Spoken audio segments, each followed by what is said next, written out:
MBBS in just 16 lakhs. Kyrgyzstan, Central America, Russia, Georgia. Orbit Global Education. గురుగారు మనకు శ్రావణ మాసంలో రాఖీ పౌర్ణమి వస్తుంది. రక్షాబంధనం అనగానే అక్క చెల్లెళ్ళు, అన్న తమ్ములు, సోదరి సోదర బంధం ఎవరైతే ఉందో అందరూ కూడా రాఖీ పండుగని చాలా చక్కగా వైభవంగా జరుపుకుంటారు. అసలు ఎప్పటి నుంచి మనకి సాంప్రదాయం, ఈ రక్షాబంధనం అనే సాంప్రదాయం వచ్చింది? అసలు ఎందుకు చాలామంది అంటారు మనం ఒకరి మంచి కోరుకొని, ఒక మేలు కోరుకొని ఒక రక్షగా కడతాం దీన్ని అని చెప్పి అంటుంటారు. ఇదంతా నిజమేనా? దాని గురించి అంతా తెలియజేయండి. ఇప్పుడు ప్రస్తుతం చూసుకున్నాం, లాస్ట్ ఇయర్ చూసుకుంటే పలానా టైంకి మాత్రమే రాఖీ కట్టాలి, ఆ టైంలో కట్టింది మాత్రమే లెక్కలోకి వస్తుంది, తర్వాత అసలు పనికి రాదు అని చెప్పి. నిజంగా అలా సమయం కూడా చూసుకొని కట్టుకోవాలంటారా? వాస్తవం మీరు చెప్పిన దాంట్లో అన్నీ కూడాను అక్షర సత్యాలే. అంటే గమనించుకున్నట్లయితే ఇది ఆచారంగా వస్తూ వచ్చినటువంటిది. అయితే మనం గమనించుకుంటే ఈ యొక్క రక్షాబంధనం అనేటువంటిది ఉత్తరాది ప్రాంతం నుంచి మనకు వచ్చినటువంటిదిగా చెప్పబడుతుంది. అసలు మన ఈ తెలుగునాట అనగా ఈ దక్షిణాది రాష్ట్రాలలో ఈ యొక్క రాఖీ పౌర్ణమి అనేది కంటే కూడా ఉపాకర్మ లేదా శ్రావణ పౌర్ణమి అనేటువంటి విధానంతో మనకు ఆచరించే విధానంగా ఉంది. అంటే పూర్వకాలంలో ఈ యొక్క యజ్ఞోపవీత ధారణ కలిగినటువంటి కుటుంబాలలో ఉత్తరాయణంలో ఉపనయన సంస్కారం జరిపించి శ్రావణ పౌర్ణమికి ఆ యొక్క ఉపనయన సంస్కార వ్రతము సమాప్తం చేసి ఉపాకర్మగా దాన్ని చేసి తర్వాత విద్యాలయాలకి పంపేవాళ్ళు. ఈ విధానం అనేటువంటిది ఒక ఆచారంగా ఉండేది. అయితే ఉత్తరాది సంస్కారం నుంచి మనకు ఈ యొక్క రాఖీ పౌర్ణమి అనేటువంటిది వచ్చింది. అయితే ఈసారి వచ్చేటువంటి రాఖీ పౌర్ణమికి గొప్ప విశిష్టత ఉందమ్మా. ముందు ఎన్నో వచ్చాయి శ్రావణ పౌర్ణమిలో, కానీ ఈ విధమైనటువంటి కలయిక అనేటువంటిది రాలేదు. కనుకనే ఇది అలభ్య పుణ్య తిథిగా మనం చెప్పవచ్చు. అయితే ఈ యొక్క శ్రావణ పౌర్ణమికి సంబంధించినటువంటి గాథలు కనుక మనం చూసుకుంటే 3 గాథలు మనకు కనిపిస్తున్నాయి. ఒకటి ప్రధానమైనటువంటిది బలిచక్రవర్తి అనేటువంటి యొక్క రాక్షస రాజుని సంహరించే క్రమంలో ఎన్నోసార్లు యుద్ధం చేసిన ఇంద్రుడు ఓడిపోతుంటే ఇంద్రుని భార్య అయినటువంటి శచీదేవి తన యొక్క భర్తకి జయం కలగాలనే ఉద్దేశంతో లలితాదేవిని ఉపాసన చేసి లలితాదేవి దగ్గర పెట్టినటువంటి తోరములని రక్షగా కట్టి ఆ శక్తి నీ పక్కన ఉంటుందనే భావన చేసుకుంటూ రక్షగా కట్టి యుద్ధానికి సాగనంపింది. ఆ సాగనంపిన రోజు శ్రావణ పౌర్ణమి. విజయాన్ని పొంది బలిచక్రవర్తిని అపజయం పాలు చేసి విజయాన్ని పొంది ఇంద్రదేవుడు అనేటువంటి వాడు మనకు స్వర్గాధిపత్యాన్ని నిలుపుకున్నాడు. ఇక రెండవ సందర్భంగా చూసుకున్నట్లయితే బలిచక్రవర్తి కూడా అజేయమైనటువంటి విష్ణుభక్తి పరాయణుడు. అతని యొక్క విష్ణుభక్తి పరాయణత్వంతో సాక్షాత్తు విష్ణువునే తన యొక్క నగరానికి రక్షగా పెట్టుకోగలిగే శక్తిని పొందగలిగాడు. వైకుంఠం నుంచి వెళ్ళిపోయినటువంటి ఆ విష్ణు భగవానుడు జాడ తెలియక లక్ష్మీదేవి భాసిల్లుతూ ఉంటే అప్పుడు బలిచక్రవర్తి దగ్గర ఉన్నటువంటి విషయాన్ని తెలుసుకొని సాధారణమైనటువంటి గృహిణిగా వెళ్ళి ఆ యొక్క బలిచక్రవర్తికి రక్షగా కట్టి నా భర్తని నాకు ఇవ్వుగా అని చెప్పి రక్షగా కట్టింది. అంతటా వచ్చిన అమ్మాయి సాక్షాత్తు మహాలక్ష్మి అని భావించి తిరిగి ఇచ్చినటువంటి వాగ్దానం చేత మళ్ళీ విష్ణు భగవాన్ని లక్ష్మీదేవికి ఇచ్చి పంపించారు. ఆ రోజు శ్రావణ పౌర్ణమి. అందుకనే రక్షగా కట్టేటప్పుడు ఏం చదివింది ఆ లక్ష్మీ అమ్మవారు అంటే ఏన బద్ధో బలో రాజు అని చెప్పి మనకు ఈ యొక్క సంస్కృత శ్లోకం ఉంటుంది. కానీ దాని యొక్క మీనింగ్ తెలుసుకొని గనక మనం సోదరుని కనుక రక్షగా కడితే చాలా ఫలితం ఉంటుంది. ఏముంటుంది? బలిచక్రవర్తి అంతటి రాక్షసుడి యొక్క శక్తిని బంధించిన దాన అంటే ఆ యొక్క తోరం కట్టడం వల్ల ఆ యొక్క బలిచక్రవర్తి శక్తిని ఆపగలిగింది ఆ తోర ప్రభావం. అటువంటి బలిచక్రవర్తి యొక్క శక్తిని నీవు బంధించగలిగినావు. అటువంటి రక్ష నా సోదరుడికి ఇవ్వు, నా భర్తకివ్వు, నా శిష్యుడికివ్వు, నా స్నేహితుడికి ఇవ్వు అనే భావంతో కట్టుకుంటారు. అయితే మనం సాధారణంగా ఈ రాఖీ పౌర్ణమి అనేటువంటిది కేవలం ఈ సోదరి ప్రేమకి చిహ్నంగా మనం చూసుకుంటాం. కానీ మనకు ఉన్నటువంటి గాథలైతే ఎవరైనా కట్టవచ్చు. ఇంకొక విధానంగా చూసుకున్నట్లయితే గాథలలో శిశుపాలుని సంహరించే క్రమంలో సుదర్శన చక్రాన్ని ప్రయోగించినప్పుడు కొంత గతి తప్పి ఆ యొక్క చూపుడు వేలికి దెబ్బ తాకుతుంది. అంతటా రక్తం కారుతుంటే అక్కడ ఆ సభలో రాజసూయ యాగం జరుగుతున్నటువంటి సభలో ఆ యొక్క ద్రౌపదీదేవి చూసి చటక్కున లేచి తనకున్నటువంటి చీర కొంగుని చింపి కట్టుగా కట్టిందట. అంతటి దయాహృదమైనటువంటి ఆ ద్రౌపది హృదయాన్ని చూసి చలించిపోయిన శ్రీకృష్ణ భగవానుల వారు నీకెప్పుడు నేను రక్షగా ఉంటానమ్మా, ఎప్పుడైనా నువ్వు ఆర్ద్రమైనటువంటి హృదయంతో నన్ను పిలువు, నిన్ను రక్షిస్తాను. ఎందుకంటే పక్కన చెయ్యి తగి దెబ్బ తాకి రక్తం ఓడుతున్నటువంటి నా యొక్క చూపుడు వెళ్ళి చూసి నువ్వు దయార్ద్రమైన హృదయంతో నీవు ప్రతిస్పందించావు. కాబట్టి నీ ఆర్ద్రమైనటువంటి హృదయంతో నన్ను పిలువు, నేను వచ్చి రక్షించుకుంటానంటే ద్రౌపది మానభంగము జరిగేటువంటి సందర్భంలో, అనగా ద్రౌపది వస్త్రాపహరణ జరిగింది కదమ్మా, ఆ సందర్భంలో కృష్ణుని వేడుకుంటే కృష్ణుడు వచ్చి ఆ చిన్న కొంగు చింపి కట్టినందుకు కాను తన రుణాన్ని తీర్చుకున్నాడు. అంటే ఇక్కడ ఈ 3 గాథలు కనుక మనం చూసుకున్నట్లయితే ఇక్కడ ప్రధానంగా భర్త యొక్క యోగక్షేమాలని కోరి భార్య కట్టవచ్చు, అలాగే స్నేహితుడి యొక్క యోగక్షేమాలు కోరి కట్టవచ్చు, అలాగే సోదరుని యొక్క యోగక్షేమాలు కోరి కట్టవచ్చు, అలాగే శిష్యుడి యొక్క యోగక్షేమాలు కోరి గురువు కట్టవచ్చు. ఇలా ఎవరైనా కానీ ఎదుటి వ్యక్తి యోగక్షేమాలు కోరి కట్టవచ్చు. చిన్నవారైనా కట్టొచ్చా గురుగారు? కట్టవచ్చు పెద్దవాళ్ళకి. ఇప్పుడు సోదరి చిన్నగా ఉంటుంది, అన్నయ్య కడుతుంది కదా, ఈ విధంగా కట్టవచ్చు. అయితే అంటే గురుగారు ఈ యొక్క పంచాంగములు అంటే తిథి, వారము, నక్షత్రము, యోగము, కరణము, ఈ 5 కలిస్తేనే పంచాంగం. కానీ మనం ఎక్కువగా తిథికి నక్షత్రానికే ప్రాధాన్యత ఇస్తున్నాం, వారానికి ఇస్తున్నాం, యోగ కరణాలకు ఇవ్వట్ల. కరణములలో కూడా భద్రాకరణం ఒకటి ఉంటుంది. ఈ భద్ర అనేటువంటిది ఏంటంటే మనకు చెప్పబడినటువంటిది పూర్వము రామరావణ సంగ్రామంలో ఈ భద్రాకరణం ఉన్నటువంటి సమయంలో శూర్పణఖ రావణాసుడికి రక్షగా కట్టింది కాబట్టే రామరావణ సంగ్రామంలో రాముని చేత చంపబడ్డాడు. కాబట్టి ఎదుటివారి యోగక్షేమాలు కావాలనుకున్నప్పుడు ఈ భద్రాకరణం అనేటువంటిది నిషేధించాలి అని చెప్పబడింది. అంటే భద్ర అనేటువంటిది ఏంటంటే సూర్య భగవాన్ యొక్క కుమార్తె, సంజ్ఞాదేవి యొక్క కూతురు, శనికి సోదరి. ఈమె పుట్టడంతోనే అనేకమైనటువంటి ప్రకృతి వైపరీత్యాలు కలిగాయి. తర్వాత ఈమె అన్ని లోకాల్లో కూడా సంచరిస్తుండేది యథాతథంగా. అన్ని లోకాల్లో సంచరిస్తూ ఉంటే ఆమెకి ఏంటంటే ఆమెకున్నటువంటి వరగర్వం ఏంటంటే ఆమె ఎక్కడ ఉంటుందో ఆ ఉన్నటువంటి ప్రదేశం అంతా కూడాను కరువు కాటకాలు కానీ, దుష్ప్రభావాలు కానీ, చెడు సంఘటనలు జరగడం కానీ ఉంటుంది, శుభాలంటూ ఉండవు. కాబట్టి ఈ యొక్క భూలోకంలో స్వేచ్ఛగా సంచరిస్తే ఈ భూలోకంలో శుభమే అంటూ ఉండదు. కాబట్టి బ్రహ్మదేవుడు ఏం చేశాడంటే నీకంటూ ఒక సమయాన్ని కేటాయిస్తున్నాను, ఒక కరణంలో ఒక ప్లేస్ని నేను ఏర్పాటు చేస్తున్నాను, ఆ సమయంలో మాత్రమే నీవు ఉండు, తద్వారా ఎవరైతే శుభకార్యాలు చేసుకుంటారో వాళ్ళ శుభకార్యాలను చెడగొట్టమ్మా, నీకు ఆ శక్తి ఉంది కాబట్టి ఆ సమయంలో నువ్వు చెయ్యని చెప్పి వరం ఇచ్చాడు. ఆ విధంగా భద్రాకరణం ఉన్నటువంటి సమయంలో ఎటువంటి శుభకార్యాలు చేయకూడదు. అయితే ఈ రాఖీ పౌర్ణమి భద్రాకరణంతో సహా వచ్చింది. ఎప్పటి వరకు ఉంది? మధ్యాహ్నం 1:38 వరకు ఉందమ్మా భద్రాకరణం. కాబట్టి ఈ సమయం వరకు కూడా మనము కట్టకూడదు. కాబట్టి ఏ సమయంలో కట్టాలి అని అంటే దీనికి ఒక విధానం కూడా ఉందమ్మా.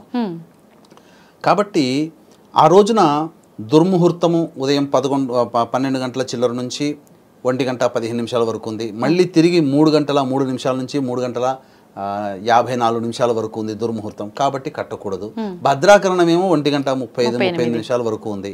మరి ఆ సమయం వరకు కట్టకూడదు. మళ్ళీ ఈ యొక్క దుర్ముహూర్తం అనేటువంటిది 3 గంటల చిల్లర ఉంది.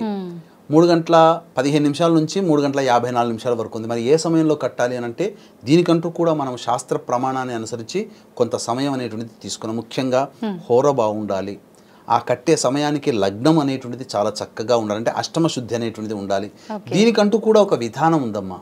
ఆ విధానాన్ని అనుసరించి గనక ఏ సోదరి అయితే, ఏ స్నేహితురాలైతే, ఏ యొక్క గురువైతే, ఏ యొక్క భార్య అయితే తన వాళ్ళకి కడుతుందో వాళ్ళకి ఖచ్చితంగా దైవానుగ్రహం కలుగుతుంది.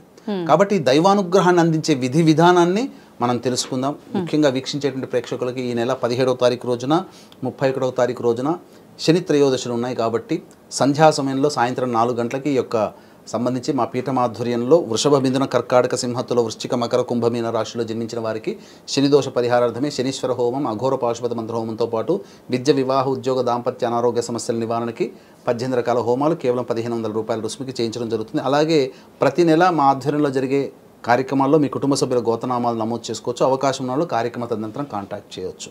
ఇక మనం విధి విధానాన్ని కనుక చూసుకున్నట్లయితే పౌర్ణమి తిథి ఆ రోజున ఉంది. శ్రవణ నక్షత్రం ప్రధానం కదమ్మా. సూర్యోదయం కంటే ముందే లేచి కాలకృత్యాదులు తీర్చుకొని ఆ రోజున మీరు 3 తమలపాకులు, 2 వక్కలు మరియు పసుపు బుద్ధతో గణపతిని తయారు చేసుకొని 9 ముడులు ఉన్నటువంటి విధానంగా 3 తోరములు తయారు చేసుకోవాలి. 3 తోరములు తయారు చేసుకోవాలి. అలాగే రాఖీ కట్టడానికి పూర్వకాలంలో బంగారంతో చేసినదైనా కానీ, వెండితో చేసినదైనా కానీ కట్టమని శాస్త్రం చెప్పింది. అయితే అందరికీ బంగారం శక్తి ఉండదు కాబట్టి వెండి అయితే 300-400లో దొరుకుతుంది. ఒక రాఖీ చిన్నపాటి దొరుకుతుంది, దాన్ని తెచ్చి పెట్టుకోవాలి. ఓకే. పెట్టుకొని ఏ స్త్రీమూర్తి అయితే ఎదుటివారి యొక్క యోగక్షేమాలు కావాలని కోరుకుంటుందో ఆ స్త్రీమూర్తి లలితా సహస్రనామము కానీ, గౌరీ సహస్రనామము కానీ, లేదా లలితా త్రిశతి కానీ, దుర్గా సహస్రనామ పారాయణంతో ఆ తోరములని రాఖీని పూజ చేయాలి. ముందుగా గణపతి యొక్క అనుగ్రహం తీసుకోవాలి. ఆ పూజ చేసిన తర్వాత 8 గంటల లోపల పూర్తి చేసుకోవాలమ్మా. చేసుకున్న తర్వాత ఇక ఏ సమయంలో రాఖీ కట్టాలి అని అంటే మధ్యాహ్నం సమయంలో శుభ సమయం ఉంది కాబట్టి అప్పుడు మీరు ఎవరినైతే రాఖీ కట్టాలనుకున్నా వారిని ఇంటికి సాధారణంగా ఆహ్వానించండి. వారికి ఇష్టమైనటువంటి వంటకాలు భోజనం అనేటువంటిది ఏర్పాటు చేయండి. భోజనం ఏర్పాటు చేసిన తర్వాత అప్పుడు తూర్పు ముఖంగా ఆ వ్యక్తి కూర్చోవాలి. సోదరుడా, భర్త, శిష్యుడా, స్నేహితుడా, తూర్పు ముఖంగా కూర్చొని అప్పుడు ప్లేట్లో 2 ఒత్తులు వేసినటువంటి దీపపు కుందులు 2 కుందులు తయారు చేసుకోవాలి. నువ్వుల నూనె వేసి లేదా ఆవు నెయ్యితో దీపారాధన చేయాలి. అలాగే తమలపాకు 2 వక్కలు కూడా పెట్టుకోవాలి. అందులో పెట్టుకున్న తర్వాత అప్పుడు భోజనం అంతా అయిపోయిన తర్వాత ఈ విధమైన ప్రక్రియ చేయాలమ్మా. చేసిన తర్వాత తూర్పు ముఖంగా కూర్చుంటాడు కదా, అప్పుడు ఆ తూర్పు ముఖంగా కూర్చున్నప్పుడు మంగళహారతి అద్దాలి. మనం దీపావళి పండుగ పూజలో హారతులు ఎట్లా ఇస్తామో ఆ విధంగా మంగళహారతులు ఇచ్చిన తర్వాత అప్పుడు ఒక పోక చెక్క తీసుకోవాలి. తీసుకొని కుడివైపు నుంచి ఎడమ వైపుగా అతనికి ఉన్నటువంటి దిష్టి పోవాలనే ఉద్దేశంతో తిప్పి ఆ ఒక్క పక్కకు పెట్టేయాలి. ఇంకొక వక్క తీసుకొని మళ్ళీ ఎడమ వైపు నుంచి కుడివైపుకి ఇలా తిప్పి ఆ ఒక్కని పక్కకు పెట్టేసేయాలి. పెట్టేసిన తర్వాత అప్పుడు సూర్యోదయం తర్వాత మనం పూజ చేసుకున్నారు కదా, ఆ యొక్క 3 తోరములు ఉన్న వాటిని ఆ యొక్క రక్షగా కట్టాలి. ఆ యొక్క గుడి చేతికి కట్టాలి. కడుతూ బలిచక్రవర్తి అంతటి మహాశక్తివంతుణ్ణే బంధించిన ఓ రక్ష, నీవు కూడా నా సోదరుడికి లేదా నా భర్తకి లేదా నా శిష్యుడికి లేదా నా స్నేహితుడికి అంతే శక్తిని ఇవ్వు, అంతటి శక్తిని ప్రసాదించు అని చెప్పే భావంతో కడుతూ తర్వాత తాను తెచ్చినటువంటి వెండి రాఖీని కట్టాలి. కట్టి ఆ యొక్క సోదరుడికి ఇష్టమైనటువంటి తీపి పదార్థాన్ని నోట్లో పెట్టాలి. ఈ విధంగా చేసిన తర్వాత తనకన్నా సోదరుడు పెద్దవాడిన భర్త ఆశీర్వచనం భార్య తీసుకోవాలి, లేదా సోదరుడు పెద్దవాడితే సోదరుని ఆశీర్వచనం. శిష్యునికి కడతాడు కదా గురువు కాబట్టి గురువు ఆశీర్వచనం శిష్యుడు తీసుకోవాలి. స్నేహితులు కాబట్టి ఆలింగనం చేసుకుంటే సరిపోతుంది. ఈ విధంగా చేయాలమ్మా. అప్పుడు తాను ఎవరైతే తనకి రక్ష కట్టారో ఆ రక్ష కట్టినటువంటి వ్యక్తికి కట్టించుకున్నటువంటి వ్యక్తి బహుమానాలు ఇవ్వాలి. ఆ స్త్రీని సంతోష పెట్టాలి. ఆనందపడే విధంగా తనకిష్టమైనటువంటి బహుమానం ఏదైనా తెచ్చి ఇవ్వాలి. ఈ విధంగా చేసినట్లయితే 1 సంవత్సరం పొడుగు ఈ యొక్క శక్తి అందులో రక్షలో ఇమిడి ఉంటుంది. ఎటువంటి దుష్ట శక్తులన్నీ కూడా దరిచేరవు. అంటే అది సంవత్సరం దాకా ఉంచాలా చేతికే? సంవత్సరం దాకా ఉంచుకునే వాళ్ళు, వ్రతాలు చేసే వాళ్ళు ఉంచుకుంటారమ్మా. కొన్ని వ్రతాలు చేసే వాళ్ళు నియమంగా ప్రకారం ఉన్న వాళ్ళు ఉంచుకుంటారు. ఇప్పుడు మీకు కాత్యాయని వ్రతం చేస్తారు కదమ్మా, కట్టినటువంటి తోరము మొత్తం మళ్ళీ వచ్చే సంవత్సరం వరకు కూడా ఉంచుకునే వాళ్ళు ఉన్నారు. కొన్ని వ్రతాల్లో ఆ విధంగా రక్షగా ఉంచుకునే వాళ్ళు ఉన్నారు. కాబట్టి ఇప్పుడు నేను పెట్టుకున్నటువంటిది 2019లో ఉజ్జయినిలో పెట్టుకున్న రక్ష ఇది. ఇప్పటి వరకు మళ్ళీ ఉజ్జయిని పోయినప్పుడే తీసి మళ్ళీ అక్కడ ఇంకో రక్ష పెట్టుకుంటాను. మీరు రక్ష కట్టాలని మీ హ్యాండ్ చూపిస్తుంటే నేను అడుగుదాం అనుకున్నా మీరు ఎందుకు కట్టుకున్నారని, మీరే చెప్తున్నారు. ఉజ్జయినిలో కాళేశ్వరుని దగ్గర కట్టుకున్న రక్షం ఇది. కాబట్టి ఖచ్చితంగా ఆ రక్ష ప్రభావం అనేటువంటిది మనిషికి అందుతుంది. ఇవి మనకు తార్కాణాలి రక్ష కట్టడం వల్ల వచ్చిన ఉపయోగాలు. కాబట్టి ఈ విధమైనటువంటి విధానంతో చేయండి. మరి ఏ సమయంలో కట్టాలి? మనం సమయం మర్చిపోయాం కదా. సమయం ఏ సమయం అనంటే 1:03 నుంచి 2:03 వరకు చంద్రహోర ఉంది. తరువాత 3:03 నుంచి 4:03 వరకు గురుహోర ఉంది. మధ్యాహ్నం 2:03 నుంచి 3:03 వరకు శనిహోర ఉంది. శనిహోరలో కట్టకూడదు. మరి 1:35 వరకు ఈ యొక్క భద్రాకరణం ఉంది కదా, ఆ భద్రాకరణం పోయిన తర్వాత 1:39 నుంచి 2:03 మధ్య కాలంలో మీరు రక్ష కట్టాలి. ఈ సమయం రక్షకి కట్టడానికి అనుకూలమైనటువంటి సమయము. 25 నిమిషాలు ఉంటుందమ్మా చాలు.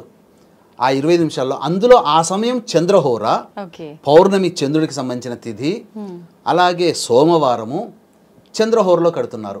మళ్ళీ లగ్నం గనక చూసుకుంటే ఆ సమయానికి వృశ్చిక లగ్నం ఉందమ్మా. వృశ్చిక లగ్నము స్థిర లగ్నము, అంటే ఏం చేసినా స్థిరమై కూర్చుంటుంది. కాబట్టి స్థిర లగ్నము వృశ్చిక లగ్నం అయింది. లగ్నాధిపతి అయినటువంటి కుజుడు చూస్తున్నాడు, అలాగే గురుడు కూడా లగ్నాన్ని చూస్తున్నాడు. శుభమంగళకరుడైనటువంటి గురువు లగ్నాన్ని చూస్తున్నాడు. పైగా ఆ లగ్నానికి అష్టమ శుద్ధి ఉంది. అష్టమ శుద్ధి అంటే ఏంటంటే ఏ మంచి పని చేసినా జన్మ లగ్నానికి కానీ లేదా ముహూర్త లగ్నానికి అష్టమ శుద్ధి అనేటువంటిది ఉండాలి. ఉంటే గనక ఆ చేసిన పనికి బలం పెరుగుతుంది, దాని యొక్క ఆయుష్ పెరుగుతుంది. కాబట్టి ముహూర్తానికి ఎంతటి బలం ఉందంటేనమ్మా, సరైన సమయానికి గనక విద్యారణ్య మహర్షుల వారు సూచించిన సమయానికి గనక రాజ్యస్థాపన గనక చేసి ఉంటే ఈనాటికి వారు కూడా రాయల వారి యొక్క వంశంలో మన పరిపాలనలో ఉండేవాళ్ళం. సమయానికి చేయలేదు కాబట్టే అక్కడ ముహూర్త బలము లేకపోవడం వల్ల 400 ఏళ్లే పరిపాలించారు.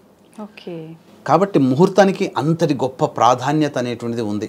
కాబట్టి వీక్షించేటువంటి ఐడ్రీమ్ ప్రేక్షకులు కూడా 1:38 నుంచి 2:03 మధ్య కాలంలో ఉన్న సమయము అమూల్యమైనటువంటి సమయముగా భావిస్తూ ఆ సమయంలో రక్షగా కట్టండి సోదరుడికి. తప్పకుండా మీకు అన్ని శుభాలు కలుగుతాయని చెప్పడంలో ఏమాత్రం సందేహం లేదు. అప్పుడు తప్పితే మళ్ళీ ఇంకా సమయం లేదా గురుగారు? సమయం అంటూ ఏమీ లేదమ్మా. తర్వాత 3:15 నుంచి ఎలాగో వర్జం ప్రారంభమవుతుంది, మళ్ళీ దుర్ముహూర్తం ప్రారంభమవుతుంది. కాబట్టి 3:03 నుంచి 3:15 ఆ 12 నిమిషాల మధ్యకాలం గురుహోరలో ఉంటారు. కాబట్టి ఆ సమయం చేయవచ్చు మధ్యాహ్నం. ఇది తప్పితే ఇంకా మళ్ళీ సమయం లేదమ్మా. గ్రహాలు కూడా అనుకూలించాలి కదా, అలాగే కట్టే సమయం కూడా మంచిదయ్యి ఉండాలి. ఎలాగో ఇంటికి సోదరుని భోజనానికి పిలుస్తారు, ఆ విధంగా కట్టండి. సంతోషం గురుగారు. నిజంగా అంటుంటారు ముహూర్తము, నేను విన్నంత వరకు లాస్ట్ ఇయర్ అనుకుంటా, ఈ టైం నుంచి ఈ టైంకి మాత్రమే రాఖీ కట్టాలంట, ఆ టైం మించిపోతే కట్టకూడదంట, కీడంట అని చెప్పంటే మీరు మీ చాదస్తం అనే టైప్లో ప్రతి ఒక్కరం కూడా అనుకున్నాం. కానీ ఇప్పుడు మీరు చెప్పింది వింటే అనిపించింది నిజంగా ఇంత బలం ఉంటుందా ముహూర్తానికి అని. చాలా బలం ఉంటుందమ్మా, చాలా బలం ఉంటుంది. కాబట్టి తెలుసుకోలేకపోతున్నాము. ఈ రోజున మీరు చూడండి, భవిష్యత్తులో ఒక మంచి వీడియో కూడా చేద్దాము. ఎందుకనంటే ఈ క్రోధినామ సంవత్సరంలో అనేక రకాలైనటువంటి దుష్ప్రభావాలు, ప్రకృతి వైపరీత్యాలు, యుద్ధ వాతావరణాలు పెరుగుతాయి. ఎందుకు పెరుగుతున్నాయి, రేపు వచ్చే మార్చిలో కల్లా ఏ విధమైనటువంటి పరిస్థితులు ఎదురవుతాయి అనేటువంటిది కూడా మనం భవిష్యత్తులో చూడగలుగుతాం. ధన్యవాదాలు గురుగారు. సర్వం శ్రీ ఉమామహేశ్వర పరబ్రహ్మార్పణమస్తు.